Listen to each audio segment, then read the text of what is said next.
దేశంలో దోకాబాజీ కాంగ్రెస్ కు మరో ఎదురుదెబ్బ తగిలింది. తెలంగాణ అసెంబ్లీ ఎన్నికల తర్వాత దేశంలో ఎక్కడా ఎన్నికలు జరిగినా అక్కడ కాంగ్రెస్ ను జనం చీకొడుతున్నారు. పార్లమెంట్, అసెంబ్లీ ఎన్నికలు పంచాయతీ ఎన్నికలే కాదు, తాజాగా పట్టణ ఓటర్లు సైతం కాంగ్రెస్ కు కర్రుగాల్చి వాత పెట్టారు.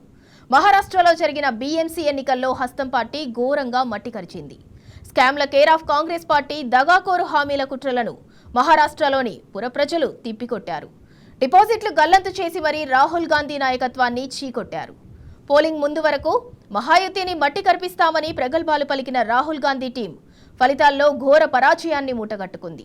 151 స్థానాల్లో కాంగ్రెస్ పోటీ చేస్తే 4-5 చోట్ల కూడా ప్రభావం చూపలేకపోయింది.